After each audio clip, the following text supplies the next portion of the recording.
얼마 전에 우리 교회에 한 우편물이 도착했습니다. 원래 교회가 별로 이렇게 전기 고지서 외에는 별 크게 우편물을 받는 일이 없어서 우편물을 이제 어떤 누런 봉투에 담긴 우편물을 이제 꺼내 보았는데, 거기에는 놀랍게도 한세사람 교회 강대위 목사 앞이라고 하는 그게 적혀 있었습니다. 그래서 한세사람 교회를 알고 한세사람 교회 강대위 목사에게 뭘 편지할 수 있는 사람이 누굴까, 우리가 다 이렇게 잘 알려져 있지 않은데 사실은 처음 받아본 거였거든요, 그런 우편물을. 그래서 그 봉투를 이제, 근데 발신인을 보니까 무슨 영등포에 무슨 주소만 써 있고 누구라고 이렇게 밝혀지지 않아서 봉투를 열고 이제 열어보았는데, 거기에 어떤 작은 그 책자가 담겨져 있었습니다.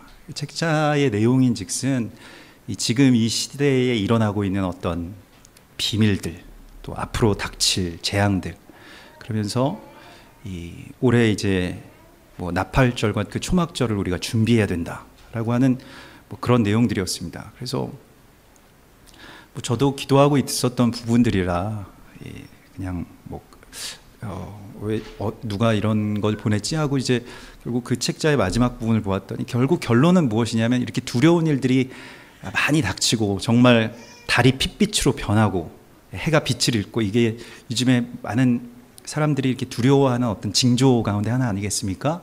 그런 일들이 닥치고 세계 경제 공황이 올 것이다, 엄청난 전쟁들이 일어날 것이다, 지진과 기근과 이런 큰 핍박들이 이미 일어나고 있다, 이렇게 되는 것까지는 참 그럴 수도 있겠다 이런 생각이 들었는데, 마지막에 그래서 당신과 당신의 교회는 어머니 하나님 믿어야 된다, 그런 내용이었습니다. 그래서 결국에는 이제 안상홍 그 증인회 하나님의 그 교회에서 이제 어떻게 또 저를 아시고 저에게 이렇게 편지를 보내주셨는지 모르겠어요. 제가 간혹 이제 설교 때마다 안성훈 증인의 얘기를 해서 뭔가 모니터링에, 그분들 모니터링에 걸린지는 모르겠습니다만은, 근데 그걸 이제 지금 현재 일어나고 있는 일들, 세계 각국에서 일어나고 있는 어떤 변화들, 그런 이야기들을 이렇게 쭉 읽으면서, 그거는 사실 말 그대로 사실이거든요. 그리고 지금 일어나고 있는 어떠한 현장에서의 일들이기 때문에 부정할 수 없는, 우리가 뉴스로도 접하는 그런 많은 내용들인데, 이제 그래서 뭘 말하느냐, 마지막이 이제 굉장히 중요한 것인데요. 이단은 정말 마지막에, 결국에 마지막에 이제 어머니 하나님이냐 아니면 그리스도 예수냐라고 하는 것이 중요한 것이겠죠. 집 그걸 보니까 약간 그런 보험 이렇게 가입하시라고 하는 것처럼, 그러니까 우리가 이런 질병도 걸릴 수 있고 이런 것도 걸릴 수 있고 암도 종류가 굉장히 많이 있고, 그래서 여기서 조금만 더 쓰시면 모두 보장이 되고 모두 보장이 된다.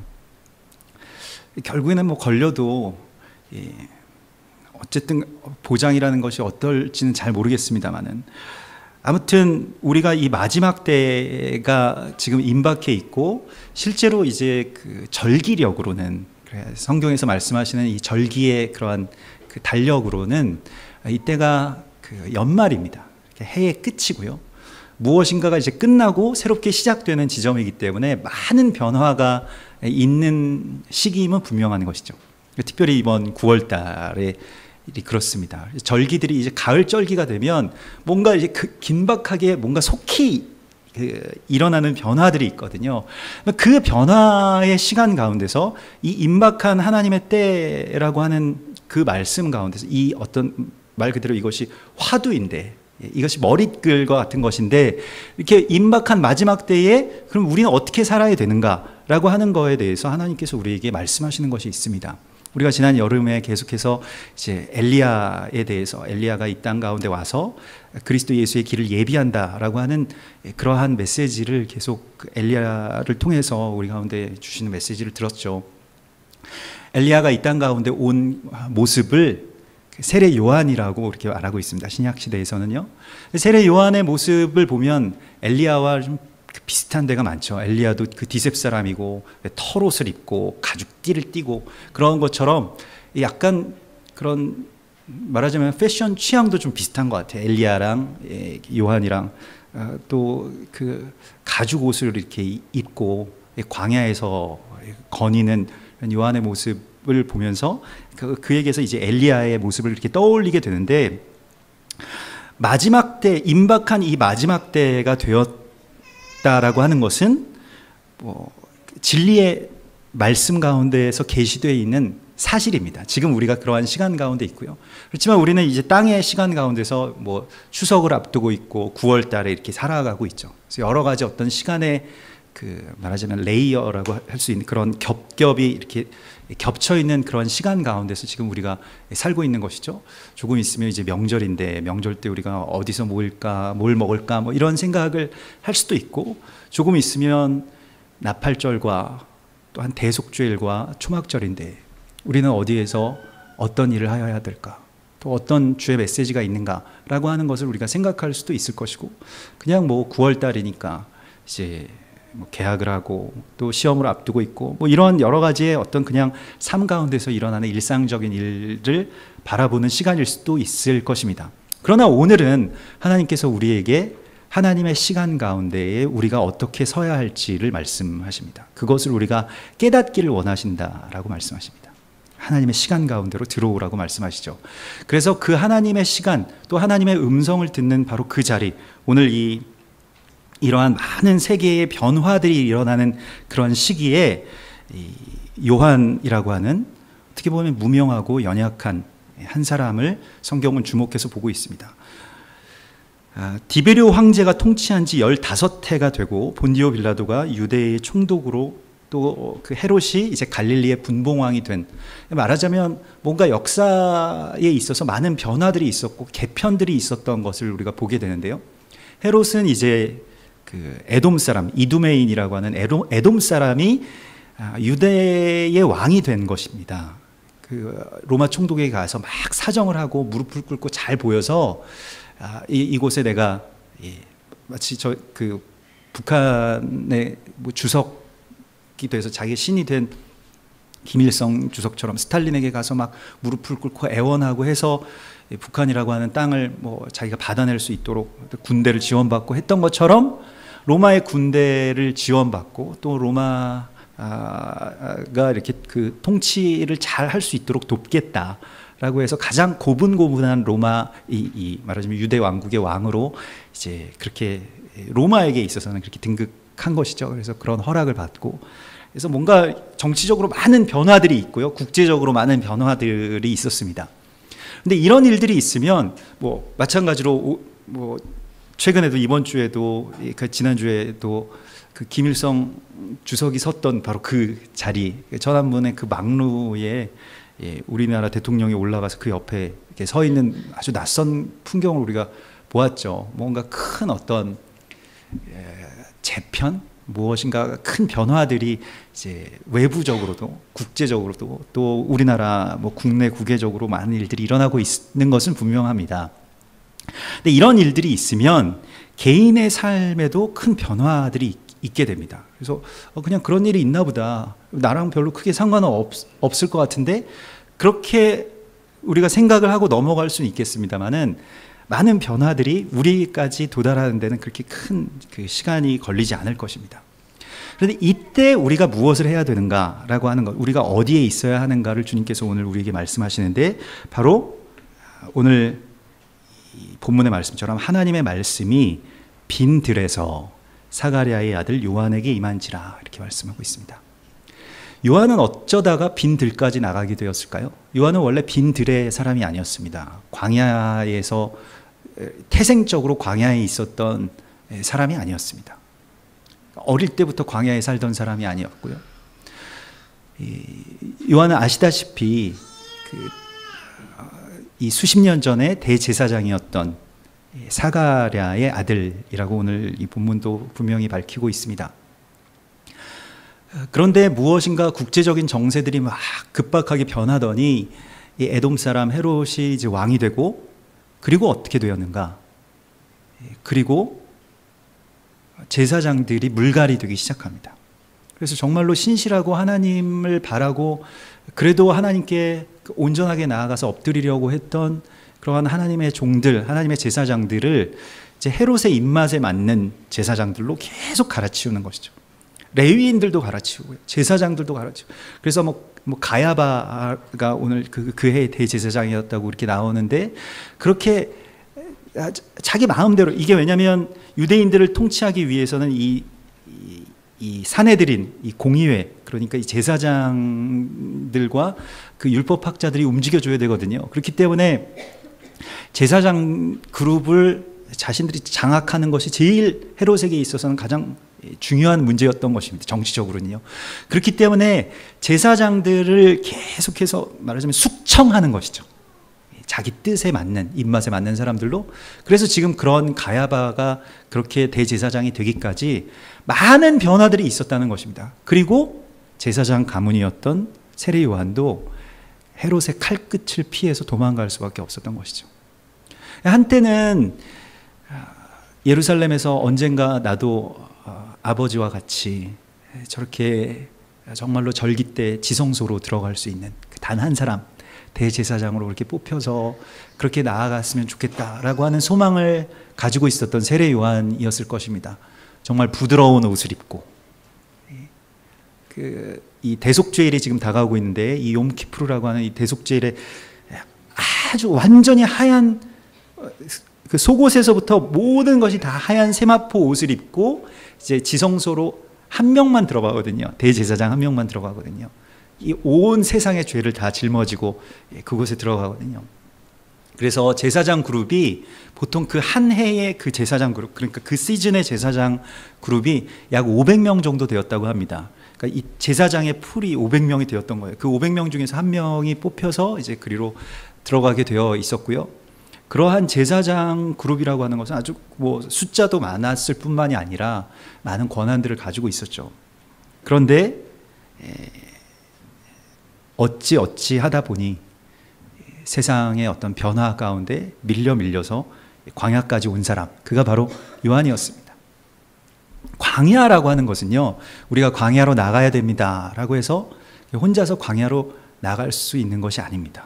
물론 잠깐 투어는 할 수 있겠죠. 광야에 무슨 일이 있는가 잠깐 보는 건 괜찮은데 거기서 계속 살라고 하면, 하루 막 정말 쏟아지는 별들을 보고, 정말 광야의 그런 엄청난 그런 기후의 변화들을 보고, 또 광야에서 살아가는 뭐 생물들도 보면서 관찰하고, 한 1박 2일, 2박 3일, 일주일 정도까지는 괜찮을 수 있어요. 어느 때든지 나는 돌아갈 집이 있다면 괜찮을 수 있겠습니다만, 광야에서 계속 산다라고 생각해 보십시오. 그거 참 어려운 일일 것입니다. 우리가 선교지에 가보거나 또 공동체에 가보거나 그곳에서 사시는 분들을 보면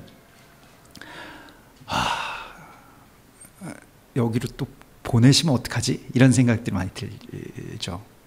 그러니까 가서 잠깐 있다가 오면 참 괜찮은데, 여기에서 평생을 살고 또 이렇게 여기에 거한다라고 하는 것이 참 어려운 일이겠구나, 또 어려운 결단이겠구나, 또 어려운 그런 싸움이겠구나 라고 하는 것을 늘 느끼죠.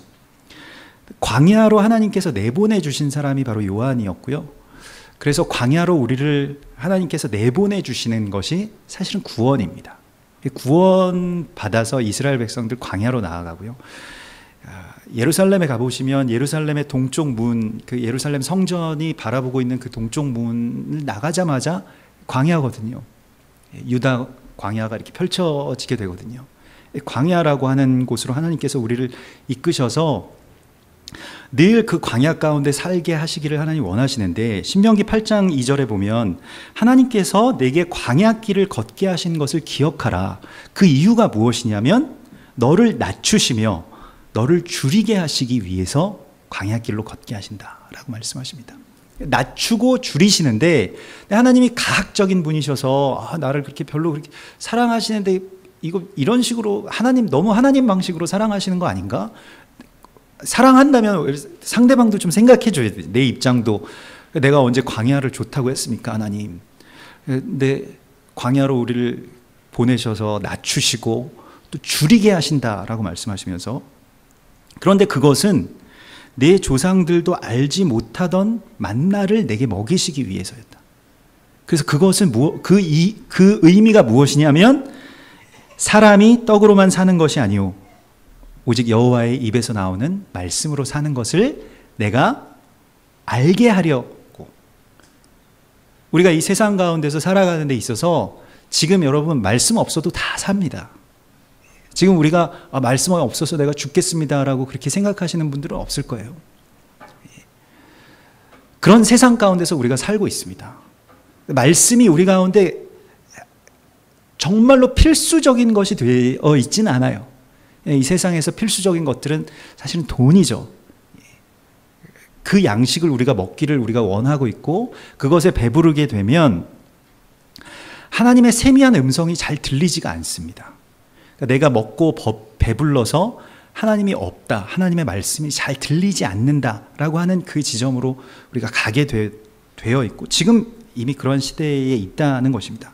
그래서 하나님께서는 우리를 광야로 이끌어 주시는데 그것은 나의 어떠한 원래의 계획과는 좀 다른 방향으로 하나님께서 이끌어 주십니다. 그래서 어떻게 하다가 오다 보니까 약속의 땅이라고 해서 막 가면 이제 금방 젖과 꿀이 흐를 줄 알았는데 계속 광야 길이 너무 오래되는 거예요. 그래서 어느 날 문득 정신을 차려보니까 광야에 너무 깊숙한 곳에 와 있고 그리고 더 이상 돌아갈 곳도 없고 그런 처지가 우리가 된 것이죠. 그런데 하나님의 이 세미한 음성을 듣기 위해서 우리의 무뎌진 귀를 여시기 위해서 하나님께서는 우리를 광야로 이끌어 주신다라고 말씀하시고 그러면서 우리 가운데 무엇인가가 결핍되는 지점으로 이끌어 주시는 것이죠. 너를 줄이게 하신다. 그래서 우리가 약간 무언가 부족한 그 상태 가운데로 우리를 인도해 주십니다. 그게 꼭 뭐 돈이 없어진다라고 하는 것만 이 아니고 영적으로도 그렇고 실제로 어떤 관계 가운데서도 그렇고 무엇인가의 결핍, 그 광야의 결핍 가운데로 하나님이 우리를 이끌어 주십니다. 이것은 하나님께서 인도해 주시는 거예요. 목자의 손으로. 우리를 끌어주시지 않으면 우리가 절대 제 발로는 안 나가죠. 광야로는. 그래서 막 우리의 계속 그 울타리 안에 계속 있으려고 하는데 아무튼 뭐 때리기도 하고 뭐 개를 풀어가지고 이렇게 짖기도 하고 그래서 아무튼 쿡쿡 쑤시기도 해서 아무튼 그 울타리 밖으로 내보내서 광야길로 우리를 다 이끄셨다는 것입니다. 근데 이곳에서 우리에게 무엇을 주시냐면 낮추시고 줄이게 하시는데 결국에는 하나님의 말씀을 들을 수 있는 귀를 열어주신다라고 하는 것입니다. 근데 광야는 완전한 사막은 아닙니다. 광야를 우리가 잘 묵상해야 되는 이 빈 들이라고 하는 것은 완전한 사막이 아님을 또한 우리가 알아야 되죠. 그래서 그 잠언 30장에 보면 아굴이라고 하는 지혜자가 나오는데 이 아굴은 솔로몬이라고 알려져 있기도 하고 솔로몬의 다른 필명이라고 알려져 있기도 하고 다른 그 솔로몬의 어떤 지혜를 따르는 어떠한 그런 그 지혜자 중에 하나일 것이다라고 이야기하기도 하는데 아무튼 이 아굴이라는 사람이 기도를 합니다. 근데 하나님께 정말 지혜 있는 기도 두 가지를 하나님께 구하고 하나님이 이것을 거절하지 마십시오라고 하나님께 정말 간절하게 기도하는데 잠언 30장 7절에 보면 내가 두 가지 일을 주께 구하였사오니 내가 죽기 전에 내게 거절하지 마시옵소서라고 하면서 엄청난 기도를 드립니다. 첫 번째는 헛된 것과 거짓말을 내게서 멀리하옵시고 그러니까 나의 입을 정결하게 해달라고 하는 기도입니다. 그리고 나를 가난하게도 마옵시고 부하게도 마옵시고 오직 필요한 양식으로 나를 먹여주옵소서. 그러니까 내가 먹고 싶은 것 말고 정말로 나에게 필요한 그 양식을 내가 먹게 해주시옵소서라고 그렇게 기도하는 거예요. 엄청난 기도를 드리고 있습니다. 여러분 광야에는 먹을 게 있습니다. 광야는 사막처럼 아예 아무것도 없는 곳이 아니고요. 광야에 때때로는 엘림 같은 그 물샘 12이 있고 종려나무 70그루가 있는 그런 오아시스 같은 곳을 만나기도 하고요. 엔게디 같은 그런 폭포까지 있는 그러한 그 골짜기로도 들어갈 수가 있게 되죠. 갑자기 그러한 곳이 뜬금없이 있기도 하겠습니다만은 그러나 광야의 정체성은 결국에는 가난하게도 마옵시고 부하게도 마옵시고 그 상황 가운데 가는 것이죠. 그래서 너무 우리가 배가 고프면 우리가 이제 그 금식에 있어서도 금식은 사실은 하나님께서 하나님의 만찬으로 우리를 초청해 주시는 것인데 그냥 굶는 것에 나중에 이렇게 너무 집중하게 되거든요. 이렇게 내가 너무 못 먹었다라고 하는 것에 제가 예전에 금식을 했을 때 좀 실패하는 그런 금식들은 하나님이 원하시지 않는 금식이었던 것 같아요. 하나님은 원래 하나님의 자녀들이 이렇게 굶는 것을 좋아하시겠습니까? 우리가 우리 자녀들 한 끼만 굶어도 막 되게 막 불안한 것처럼 하나님도 그러신데 금식은 하나님께서 주시는 그 식탁이 차려져서 이렇게 와서 이거 먹어라 하실 때 이제 금식하는 것이지 그냥 함부로 도 닦듯이 해서는 안 되는 것이죠. 뭐 어떤 영바를 올리려고 이렇게 금식을 한다. 꼭 그럴 때는 못 먹는 것에 굉장히 집중하게 되고요. 이게 내가 못 먹었다라고 하는 것에 뭐 그래서 내가 몇 킬로 빠졌다 이런 것에 막 이렇게 다른 것에 이렇게 집중을 하게 되더라는 것이죠. 그래서 가난하게도 마옵시고 부하게도 마옵시고라고 하는 그 상태, 그러니까 적절하게 하나님의 말씀 가운데 그렇게 갈급할 수 있는 그 상태의 광야를 우리가 구하여야 할 것입니다. 만나가 있었잖아요, 광야에서는. 근데 만나는 다른 먹을 게 있으면 안 먹죠. 가시 같은 뭐 그런 그 만나, 우리가 만나는 되게 말 그대로 맛이 있을 것처럼 만나라고 하니까 어감도 되게 뭐 만나 떡집, 뭐 만나 떡볶이, 뭐 만나 많잖아요. 그런데 만나가 이렇게 맛있는 건 아니거든요. 이렇게 거친 음식이죠.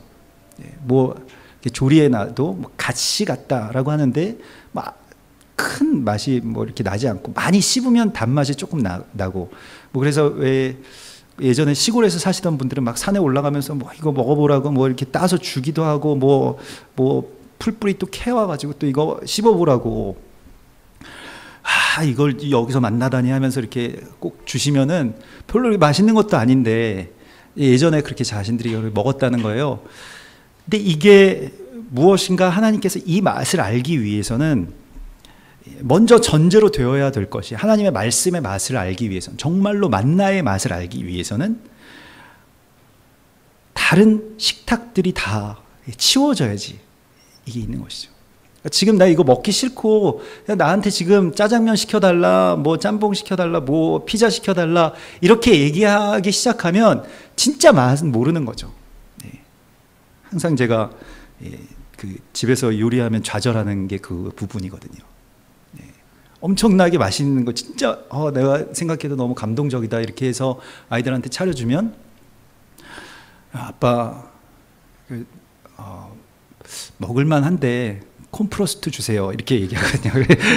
나는 콤프로스트 먹을래요. 그래서 뭐 이유는 뭐 양파가 들어갔다는 둥, 마늘 냄새가 난다는 둥, 뭐 이런 것인데 야 그걸 내기 위해서 얼마나 내가 많은 노력을 했는데 이 조미료를 쓰지 않고 이런 향을 내기 위해서 얘네들이 이걸 알아주지 않고 꼭 식탁을 거부한다는 것이죠. 그래서 요즘에는 아예 차려주지도 않습니다. 그냥 저만 먹고 야, 아이들은 그냥 너희 뭐 나중에 먹어라. 식탁이 갈라지게 되는데요. 광야는 입이 깨끗해지는 곳입니다. 결국에는 이제 우리가 지금 이 대속죄일 기간 가운데로 이제 나아가고 있고 새해가 시작되면 이스라엘 백성들이 계속해서 구하는 게 있는데 이 나팔절에 이제 나팔을 불면서 새해의 머리다, 해의 머리가 이제 시작됐다라고 하면서 그냥 뭐 새해가 시작됐으니까 카운트다운이 되면 새해가 시작되는 게 아니고요. 그렇게 새해가 시작됐으니까 우리가 해야 되는 일들 막 어떻게 보면 한 해를 이끌어갈 어떤 말하자면 이 경운기 모터 돌리는 것처럼 막 뭘 돌리죠. 아주 급박하게 무엇인가를 해서 동력을 얻어야 되거든요. 그때 행하는 일들이 무엇이냐면 하나님 앞에 나아가서 자신들의 입술이 깨끗해지게 해달라고 구합니다. 늘 밤낮으로 회당에 나가서 구하는데 특별히 우리의 입술로 지은 죄를 깨닫게 하시고 그걸 사해달라고 이렇게 구하죠. 그리고 또 한 가지를 뭘 하냐면 내가 용서받아야 될 일들이 있는지를 깨닫게 하시고 용서해야 될 사람 또 용서받아야 될 사람들 찾아가서 용서하고 용서받는 일들을 그렇게 행하게 됩니다. 열흘 동안 그 일들을 그러니까 준비하게 됩니다. 그러면서 새해가 열리는 것이지 그냥 새해가 됐으니 새해가 됐다 이것이 아닌 것이죠. 하나님께서 지금 이 마지막 때가 된 우리들에게 하시는 말씀이 바로 이 말씀이고요. 광야에 들어와서 입이 깨끗해져야 되겠는데 입술에서 어떤 열매가 맺혀지고 있느냐. 입술은 열매라고 말씀하시잖아요. 내 입술이 지금 어떤 열매를 맺고 그 열매를 하나님께 이 새해 이 초막절에 하나님의 집 가운데로 제단 가운데로 가지고 나가야 될 텐데 나의 입술은 지금 무슨 열매를 맺고 있는가를 하나님께서 우리에게 묻고 계신다는 것입니다. 입술이 하나님의 말씀과 하나님의 언약을 선포할 수 있도록 정결해져야 된다라고 말씀하시죠. 마태복음 15장 11절에서 입으로 들어가는 것이 사람을 더럽게 하는 것이 아니라 입에서 나오는 그것이 사람을 더럽게 하는 것이니라 이렇게 말씀하셨거든요. 그래서 우리의 입술을 깨끗하게 하기 위해서 우리가 무엇을 해야 되는가? 그런데 가장 중요한 것은 무엇이냐면 그래서 우리의 귀를 여는 것입니다. 사람은 들은 것을 말하게 되어 있거든요. 지금 내가 뭘 듣느냐, 어떤 말을 내가 가장 많이 들었느냐, 어떤 소리를 가장 많이 들었느냐에 따라서 결국에는 이 입술이 나가는 것이거든요. 눈으로 뭘 가장 많이 보느냐에 따라서 나의 손이 움직이게 되거든요. 그러니까 책을 많이 보는 사람들은 뭔가 어쨌든 나중에 되면 쓰게 되어 있습니다. 이렇게 많이 들어온 이런 인풋이 굉장히 많은데 아웃풋이 없는 경우는 없어요. 그러니까 무엇인가 계속 우리는 소리를 들으면서 살고 있고요. 그리고 눈으로 계속 정보를 보면서 살고 있는데 그게 나에게서 마치 배설물과 같은 것이 나오느냐 아니면 열매가 맺히느냐의 차이가 있다는 것이죠. 그래서 이제 내 안에 뭐가 들어올 것인지에 대해서 우리가 더 정결하게 그것을 구하여야 되겠는데 결국에는 묵상이라고 하는 것이 말씀을 작은 소리로 나의 귀에 들려주는 것이거든요. 내가 이렇게 말씀 계속 듣는 것이죠. 말씀을 계속 읽으면서 그 소리를 듣는 것이죠. 우리 너무 많은 다른 소리들을 들어왔거든요. 그래서 계속 우리가 정말로 찬양을 듣고 또 하나님의 말씀을 그렇게 나의 귀 가운데 이렇게 들리면 내 입에서 그런 말이 나가게 되고 그런 찬송이 나가게 됩니다. 그래서 한동안 정말 계속 여러분 실험해 보십시오. 저도 가끔 가다가 계속 기도하고 찬송하고 그러면서 나의 귀에 그러한 것들이 들리면 아침에 이렇게 잠결에도 하나님 찬송 소리가 들리고 정말 천사들의 음성이 들리는 것 같은데 어떨 때에는 막 이렇게 전에도 말씀드렸던 것처럼 막 요즘에 이렇게 서로를 막 이렇게 비난하고 막말을 이렇게 노래 가운데도 이렇게 하잖아요. 그래서 그런 랩 이런 것들을 막 저도 가끔씩 이제 듣는데 이렇게 듣다 보면 또 제 안에 흥이 있는지 자꾸 이렇게 듣게 됩니다. 그래서 이거 멋있는데 막 그러면서 같이 이제 스웨거라고 하는 게 있거든요. 이렇게 뭔가 이렇게 자기 자신은 되게 뛰어나고 너희들은 다 통통배다. 나는 거북선이다. 이런 그런 게 있더라고요. 그래서 막 다 계속 따라하고 이러니까 마음도 되게 강팍해지고 재밌어서 따라했던 게 이 찬송 소리도 들리질 않고 자꾸 그런 소리만 계속 들리는 것 같아요. 잠깐 들었는데도 중독성이 정말 너무 큰 것이죠. 뭘 듣느냐. 그래서 대적이 우스갯소리이지만 대적들이 행하는 일은 자꾸 우리의 아이들의 귀를 지금 정복하고 있거든요. 아이들이 귀 막잖아요. 아이들이 이어폰으로 막고 다른 소리, 엄마의 잔소리, 아빠의 소리, 이런 성경 읽는 소리 이런 거 들리지 않게 그냥 뭔가 계속 우리 아이들에게 무슨 소리를 들려주고 있는가를 보면 막 남을 비방하고 정죄하고 그런 내용들이고 더 심각한 것은 거기에 어떤 영적인 의도들을 조금씩 심어놓는 것을 제가 보게 되거든요. 너무 심각합니다. 그 뒤에 그걸 우리가 너무 팔 필요는 없겠습니다만은 최근에는 그래서 제가 아주 충격적으로 깜짝 놀란 게 이 라이언 하트라고 하는 그런 노래를 듣게 되면서 깜짝 놀라게 됐습니다. 이런 노래까지 이제 나왔나라고 하는 그냥 이렇게 소녀들이 나와서 아주 예쁘게 부르는 그런 노래 가사 속에 엄청난 충격적인 내용들이 있더라고요. 근데 보통 대부분의 사람들이나 자녀들은 그것을 알지 못하겠고 그냥 그런 예쁜 노래로 들을 것이고 그래서 음악 무슨 그런 음원 차트에도 항상 뭐 1위를 하고 그런 노래였는데, 근데 가사를 보니까 이 라이언의 마음을 내가 차지하겠다, 라이언을 내가 길들여 버리겠다라고 하면서 더 끔찍한 것은, 라이언은 사실은 그 유다의 사자를 말하거든요. 유다의 사자는 예수 그리스도, 예수 그리스도의 통치자이신 예수 그리스도를 말하는 것이고요. 또한 이스라엘, 또 유대 뭐 이러한 것을 말하는 그런 의미를 가지고 있는데, 나중에 보니까 그 멀쩡하게 생긴, 그 예쁘게 생긴 그 소녀들이 그 라이언을 매달린 기차에서 막 밀어서 떨어뜨리고 관에 집어넣어서 반으로 이렇게 나누고 뭐 이런 것으로 이렇게 끝나더라고요. 그래서 뭐 재밌어 보이게, 그러니까 약간 희화하게 이 라이언 그 탈을 쓰고 나온 그 라이언을 그렇게 내가 길들이겠다 라고 하는 그런 내용들이었습니다. 그래서 정말 이런 메시지를 여기서 담았나? 라고 해서 조금 더 찾아보니까 정말로 그런 메시지더라고요. 또 그런 어떤 의도를 가지고 있는 뭐 많은 상징들, 뭐 우리가 다 팔 필요는 없겠습니다만 그런 것들을 곳곳에 이렇게 배치해 놓고 그냥 젊은 아이들이 귀와 눈을 그렇게 그걸 계속 보게 하는 것이죠. 마음 가운데 어떤 것이 들어가겠습니까? 저주가 들어가게 되거든요. 그 저주는 이제 이스라엘, 또한 그 정말로 사자이신 예수 그리스도에 대한 어떠한 그런 증오, 저주, 또한 오히려 내가 그 위에 가서 그것을 통제하겠다라고 하는 그런 마음들을 그 안에 갖게 하는 것이죠. 그리고 무엇인가 끊임없이 이세벨과 같이 무엇을 그러니까 경고하고 있는, 이세벨이 엘리야를 경고하는 것처럼 우리 경고하고 있는 내용들을 이렇게 보게 되었습니다. 그래서 자꾸 거기에 이제 집중하면 안 되는데, 아무튼 그 가사들을 갑자기 파고 이렇게 보게 되니까 그런 내용들이 보이더라고요. 그래서 이건 너무 끔찍하지 않은가? 우리가 이러한 우리는 뭐 잘 안 듣는다고 해도 우리 아이들은 계속 그런 소리에 노출되고 거기에 맞춰서 춤을 출 것인데,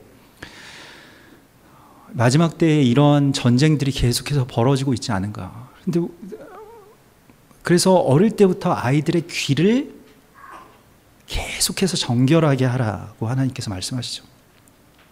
이게 쉐마입니다. 아이들의 귀에 지금 뭐가 들리고 있는가라고 하는 것을 다시 생각하라는 거예요. 앉았을 때든지 길에 갈 때든지 아무튼 아이들에게 이 헤드폰을 씌우라는 것입니다. 하나님을 사랑하라. 너의 마음을 다하고 뜻을 다하고 힘을 다해서 하나님을 사랑하라. 이 말이 계속 귀에 계속 들어가게 되면 결국에 내 안에서 그러한 사랑의 열매가 하나님 앞에 제단 가운데 드려지게 될 수가 있는 것인데, 무엇인가 이 끔찍한 어떤 내용들이 다른 어떤 달콤한 것들에 포장돼서 그 안에 숨겨져 있는 아주 이 대적의 발톱들을 우리가 보지도 못한 채로, 그 칼날들이 그 안에 들어있는지 모르는 채로 정말 이거 슈크림 같은 것이구나 라고 삼키는 순간 그 안에 칼날이 있는 것을 나중에 알게 된다는 것이죠. 너무나도 너무나도 끔찍한 어떤 전쟁들의 어떤 소리로 이 소리의 전쟁들이 우리 가운데 있습니다. 귀의 전쟁입니다. 그리고 나의 입술의 전쟁인 것이죠. 어쩌다가 우리나라가 이런 그 사인들을 그렇게 담고 또 배출하는 그런 숙주 나라가 되었는가라고 하는 것이 정말 안타까운 일입니다. 예전에는 이게 미국이나 이런 나라들이 했던 일이거든요. 미국이나 일본이나 아무튼, 그래서 우리가 막 다 예전에 그 사탄의 어떤 코드들을 다 태워버려야 된다 해서 막 저도 중고등학교 때 막 집에 있었던 무슨 레코드 판 같은 거 막 교회 가져와서 막 같이 꺾고 교회 형아들이랑 그러면서 이거 들으면 안 된다. 근데 거기에 막 사탄교 숭배하고 막 이렇게 있고 그런 거 있잖아요.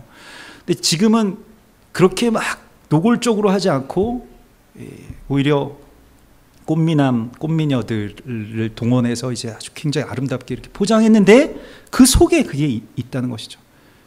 막 자켓들 이런 걸 그 요즘에 나오는 자켓들 너무 끔찍한 그 뭐 상징들을 많이 그 안에 담고 있습니다. 심각한 문제이죠. 여기서 우리가 어떻게 이길 수 있을까라고 할 때는 굉장히 절망적인 일들이죠. 이길 수가 없어요. 그래서 지금 그 하나님 앞에 정말 우리가 다시 간절하게 구해야 되고, 뭐 거칠게 말씀드리지만 집에서 성경 읽으십시오. 소리 내서 성경을 읽으셔서 아이들이 그래도 어떻게 그 순간순간에 조금 들을 수 있도록.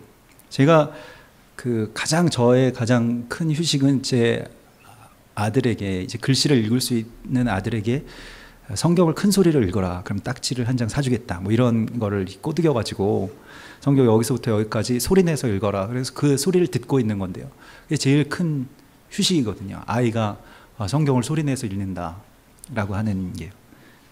근데 뭐 아이들 좀 더 크면 이제 딱지 가지고 안 되죠. 그래서 더 비싼 거 사달라고 지금. 그래서 요즘에 잘 안 읽어요. 이제 500원짜리로는 안 된다 이거죠. 그래서 더 크기 전에 아이들에게 뭘 들려주거나 아니면 아이들이 그 말씀을 읽을 수 있도록 계속해서 무엇인가를 격려해야 됩니다. 유대인들이 그렇게 하거든요. 세계적인 디저트들은 다 유대인들이 만든 겁니다. 왜 디저트를 만들었겠어요? 뭐 하겐다츠, 뭐 그다음에 크리스피 크림 그 도넛, 뭐 그런 모든 것들은 다 유대인들이 만든 기업들이거든요. 왜 그랬겠어요? 아이들을 유인하기 위해서입니다. 요거 말씀 요거 외우면 내가 요거 준다. 아주 달콤한 걸 보여주면서요. 그래서 아이들을 그렇게 막 다그쳐서 너 말씀 꼭 읽어야 돼, 오늘 외워야 돼, 안 그러면 너 매 맞아, 이거 아니라 뭔가 이렇게 좋은 걸 하나씩을 줬다는 것이요. 그래서 같이 읽게 하고 같이 외우게 하고, 그래서 아이들이 그렇게 말씀이 정말 달콤한 것이구나라고 하는 것을 깨닫게 됐다는 것입니다. 세례 요한으로 다시 돌아가서, 세례 요한은 제사장의 가문에서 태어나서 제도권 안에 있었어야 되는 사람인데 하나님의 은혜로 광야로 나오게 됐습니다. 그래서 광야의 말씀 공동체였던 에세네파로 들어가게 됩니다. 그러니까 에세네파는 잘 아시다시피 그 쿰란이라고 하는 그 어떤 사해 근처에 엄청난 그 절벽 그 사이사이에 숨어 들어가가지고 거기에서 3인 1조로 말씀을 필사하는 자들이었거든요. 말씀을 쓰는 사람이 있고 옆에서 그 말씀을 쓰는 걸 도와주는 사람들이, 옆에 한 사람을 읽어주고 한 사람은 손으로 그 짚어가면서 이제 그 말씀 틀렸는지 안 틀렸는지, 잘 얘가 좋는지 안 좋는지, 그래서 세 명이서 한 조가 돼가지고 말씀들을 계속해서 필사했습니다. 그게 말하자면 뭐 지금 남아있는 쿰란 사본들이 거기에서 이제 발견된 것이죠. 아주 깎아지르듯한 어떤 절벽 안에 숨어 들어가서 그런 일들을 했는데, 근데 거기에서도 나왔어요. 거기에 들어가 있다가 잠시 들어가 있다가 거기에서 나와서 광야에서 빈들에서 하나님의 말씀이 세례 요한에게 임하고 세례 요한이 그것을 선포하기 시작합니다. 제사장 에세네파, 그 안에도 삼켜지지 않았던 사람이 세례 요한이고요. 우리가 지금 이 세례 요한에 대해서 묵상할 때 또 한 가지를 생각해야 되는 게, 어떤 예전에 과거에 있었던 어떤 그 제도 또는 전통, 또 지금 현재에 일어나고 있는 어떤 단체, 사역, 이러한 것이 우리의 어떤 최종 목적지가 아닌 것을 우리가 알아야 돼요. 교회도 마찬가지고요. 한세사람 교회도 뭐 한세사람 교회가 골이 아니잖아요. 그냥 우리가 지금 하나님께서 우리 가운데 주신 그 부르심의 본질이 무엇인지를 깨닫고 항상 그 자리에 가서 설 수 있는 것이 자유입니다. 근데 좋은 것에 매이게 되면 그것도 매임이거든요.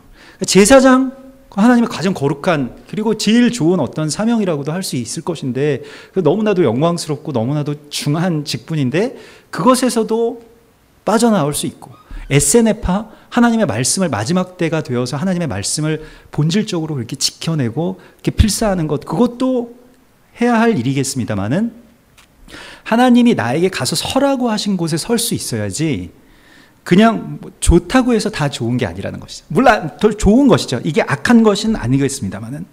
그래서 엘리야처럼 우리도 사역의 어떤 경험이나 과거에 있었던 일에 우리 취해서는 안 되고요. 계속해서 바울이 그렇게 고백했던 것처럼 내가 한 일은 이제 잊어버리고, 우리가 뭐 한국 교회도 이제 한 일, 예전에 했던 일들, 예전에 세웠던 것들, 예전에 어떤 관습들, 전통들, 이런 건 다 잊어버리고 이제 내가 저 부르심의 그 표대, 그것을 보면서 나아가야 된다는 것입니다. 만일 그것을 보지 못하고 지금 현재의 좋은 일들을 본다면 그것도 하나의 매임이 된다는 것이죠. 이것을 우리가 깊이 깨달아야 됩니다. 그래서 그 부르심의 표대가 무엇인가? 부르심의 표대는 단 한 가지, 그리스도께 잡힌 바 된 그것을 잡으려고 내가 나간다는 것입니다. 그리스도 예수가 아닌 것, 다른 것에 내가 매일 필요가 없는 거예요. 그게 심지어 교회일지라도, 그게 심지어 뭐 우리 부모님, 우리 가족, 뭐 어떤 좋은 것일지라도 거기에 매여서는 안 된다는 것입니다. 매임과 자유함의 차이를 우리가 깨달아야 돼요. 그렇다고 해서 그것들을 다 정죄하고 버리고 너는 아니야, 뭐 그러한 것이 아니고요. 그러나 오직 부르심의 그 합당한 자리가 어디인지를 하나님께 묻는 것. 그래서 하나님, 내가 어디에 있기를 원하십니까? 내가 어떤 모습이기를 원하십니까? 빈들에 서라고 하시면 빈들에 서야 되고요. 성전에 서라고 하시면 성전에 서야 되는 것입니다. 골고다에 서라고 하시면 골고다에 설 수 있어야 합니다. 그래서 나의 자의가 사라지고 하나님께서 인도하시는 그 인도함 가운데 나아가겠습니다라고 고백하는 것이 바로 빈들의 영성입니다. 광야의 영성. 이것을 우리가 회복해야 할 것입니다. 그래서 언제나 다시 부르심의 본질 가운데로 돌아갈 수 있는 자유, 그것을 하나님께서 이미 우리 가운데 주신 것이죠. 그래서 오늘 세례 요한은 주의 길을 곧게 하라고 하는 하나님의 말씀을, 그 부르심의 본질을 자기가 지킵니다. 주의 길을 곧게 하는 것은 무엇일까요? 주님께서 굽은 길은 못 돌아오셔서 주님이 힘이 없으시니까 이 길을 곧게 하는 것일까요? 주의 길을 곧게 한다라고 하는 그 의미가 무엇일까요? 오늘 그것을 하나님이 우리 가운데 알게 하시기를 원합니다. 그러니까 마지막 때가 됐습니다. 그래서 예수 그리스도께서 이 땅 가운데 오실 것인데, 그러면 우리의 사명은 무엇이냐라고 하는 것에 대한 본질은 주님의 길을 곧게 하는 것이라는 것입니다. 그런데 마지막 때, 이 종말에 대해서 막 그것을 파고 거기에 대해서 막 지금 종말적인 너무 사인들이 많아가지고 이게 무슨 일이 안 일어나면 되게 이상할 것 같을 정도로 너무 많은 사인들이 있잖아요.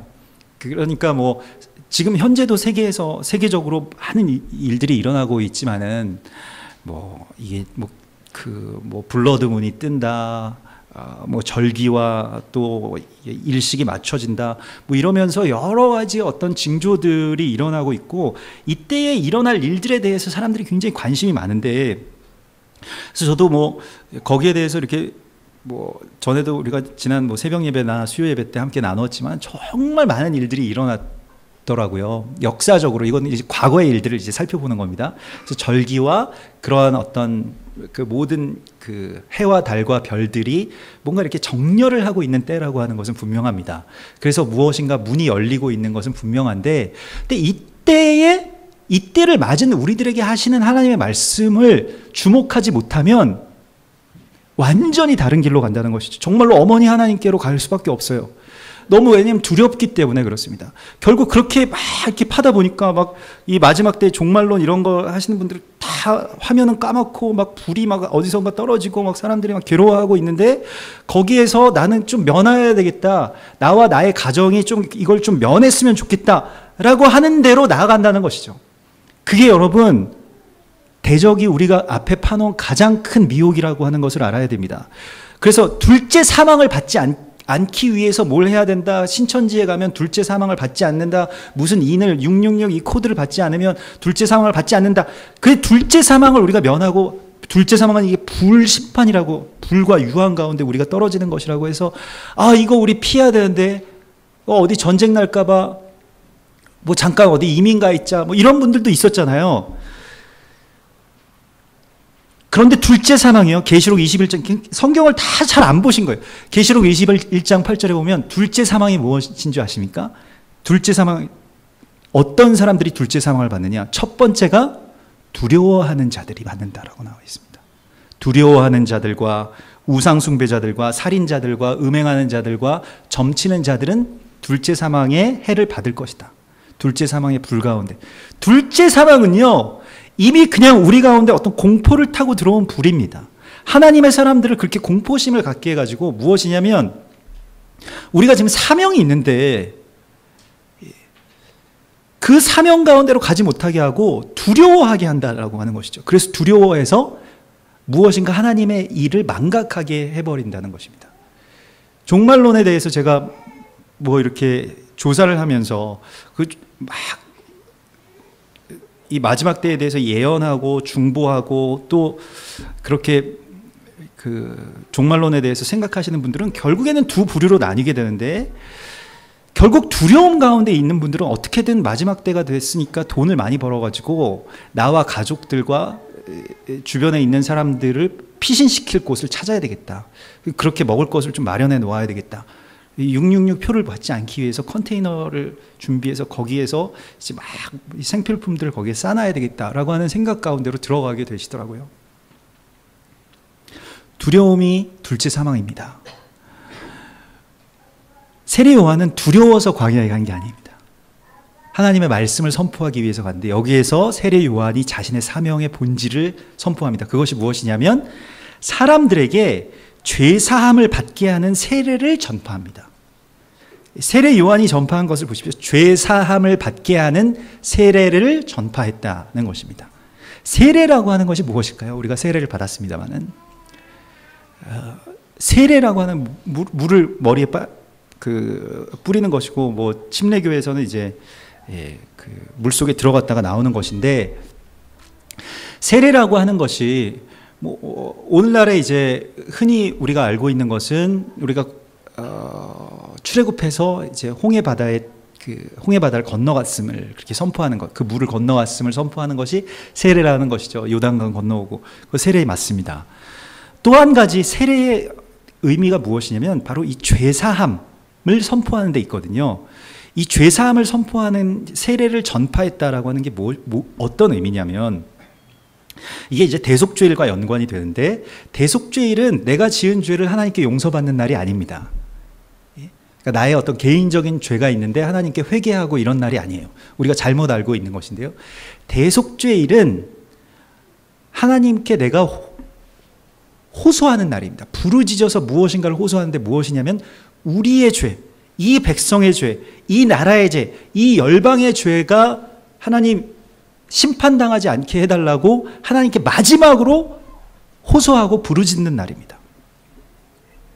원래 저들 몰라서 한 일이라고 하나님 앞에 나아가는 것인데, 그래서 하나님 앞에 그렇게 나아가기 전에 하나님과 그래서 얼굴과 얼굴을 대면해서 보는 날이거든요. 대속죄일은 대제사장이 그렇게 지성소에 들어가는 것처럼 하나님의 백성들, 왕과 같은 주의 제사장들이 하나님 앞으로 나아가는 날이거든요. 그런데 그때 나아가는 것을 위해서 우리가 뭔가 준비해야 될 것이 있다는 것입니다.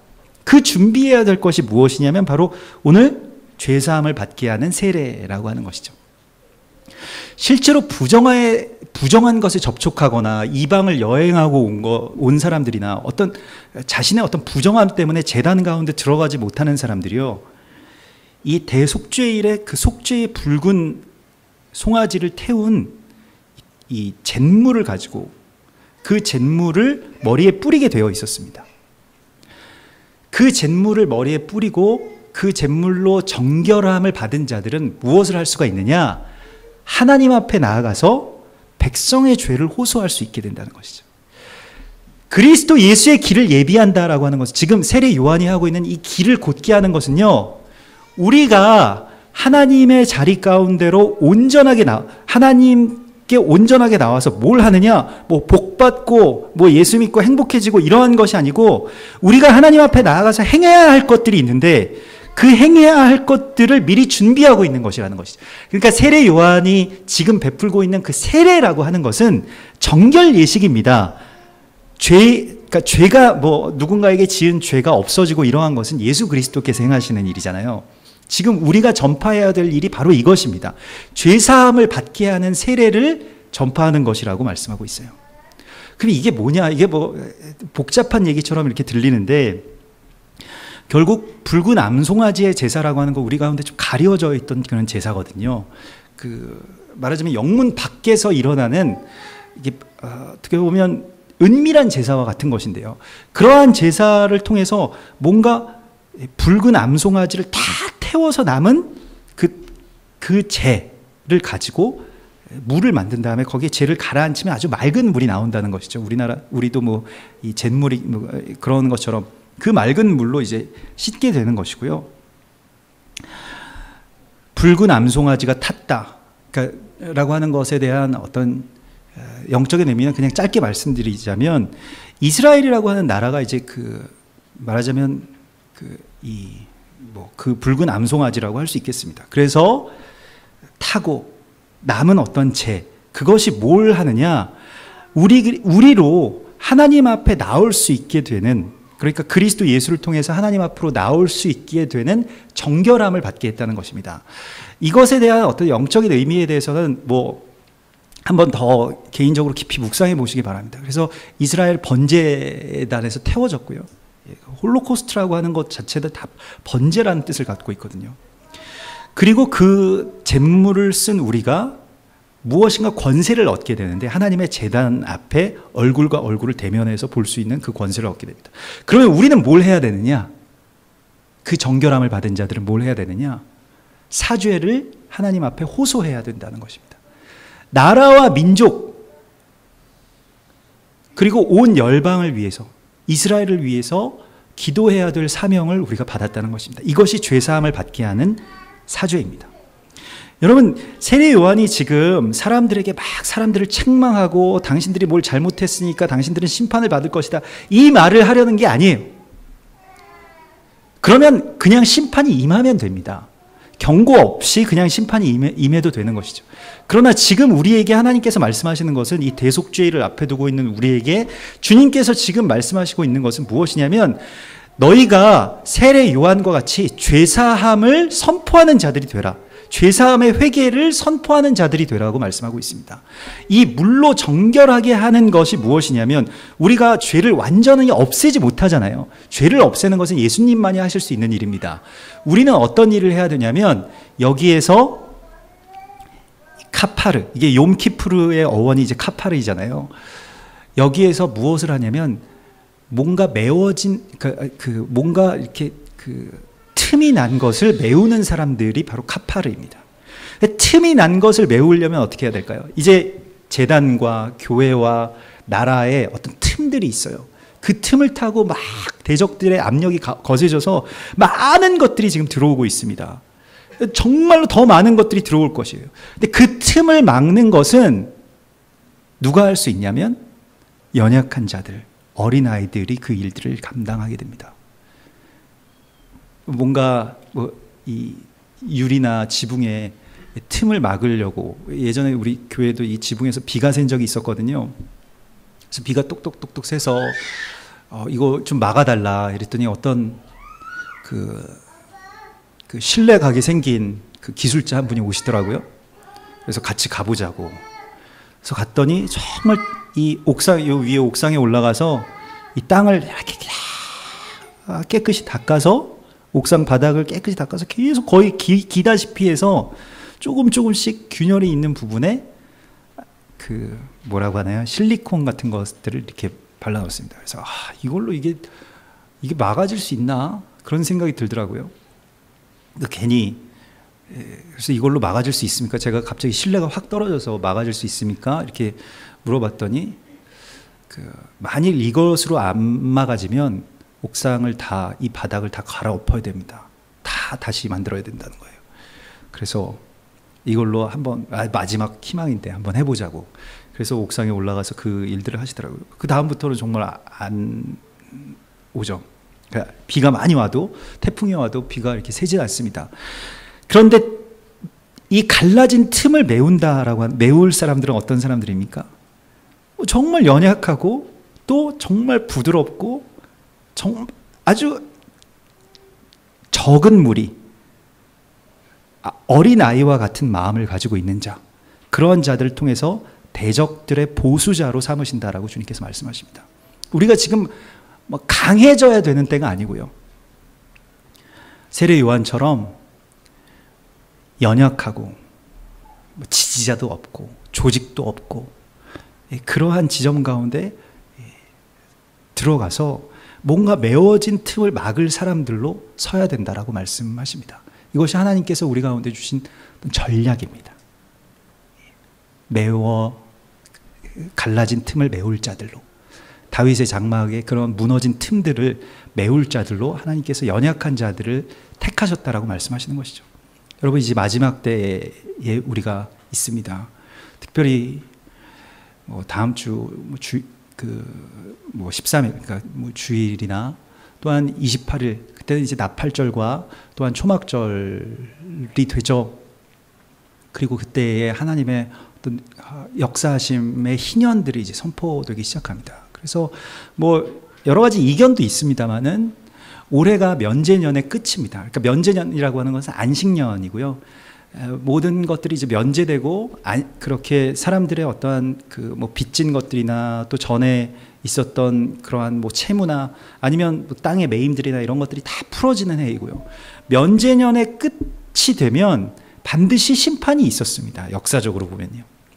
면제년의 끝 다음 해가 무엇이냐면 나팔 소리가 울려 퍼지면 그 대속주일에 이 큰 나팔 소리를 울려서 희년을 선포하게 되어 있거든요.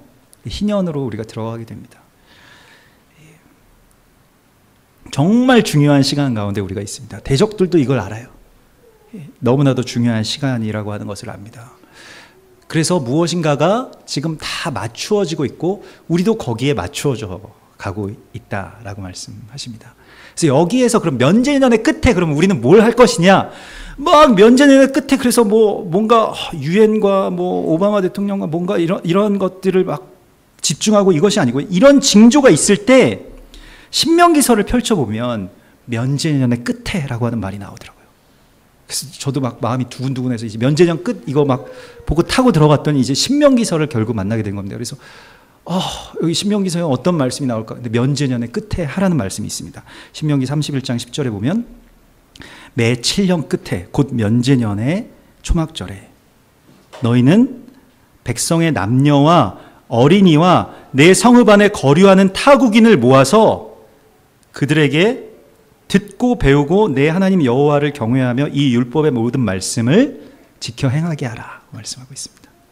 지금 우리가 해야 될 일이, 급박하게 해야 될 일이 무엇이냐면 사람들을 식탁으로 어떻게 해서든 유인해가지고요, 이 즐거운 식탁을 만들어서 거기에서 말씀을 한 구절이라도 들려주라는 것입니다. 이것을 듣게 하라고 말씀하고 있습니다. 여러분, 이 말씀에 우리가 순종해야 됩니다. 마지막 때가 돼서 면제년의 끝이 돼서 9.11 사태와 같은 이런 엄청난 일들이 일어나고 막 지금 블랙 먼데이가 오고 엄청난 사건들과 전쟁들이 일어날 것이기 때문에 우리는 뭘 해야 된다라고 말씀하시냐면 그런 일들은 그런 일들의 영역 가운데서 일어나게 될 것이고요. 우리가 해야 될 일은 너희 자녀들과 또한 제단 가운데 가까이 전에 오지 못했던 이방인들, 객, 고아, 과부들을 불러서 같이 그 즐거운 식탁을 여호와 앞에서 누리라고 말씀하십니다. 우리가 이 사명 가운데 온전하게 순종할 때 이 마지막 시즌에 하나님께서 우리 가운데 주시는 세례 요한의 사명을 다 할 수 있게 될 것입니다. 세례 요한이 광야에 있었지만은 그러나 그의 식탁에는, 그의 자리에는, 그가 메뚜기 잡아먹고 석청 잡아먹는 그 식탁에는 항상 죄인과 세리들 그리고 로마의 군인들까지 나와서 우리가 어떻게 살아야 되느냐라고 그에게 묻곤 했다는 것입니다. 이 귀한 식탁을 우리의 가정과 우리 재단 가운데 허락해 주실 주님을 찬양합니다. 우리 같이 기도하겠습니다.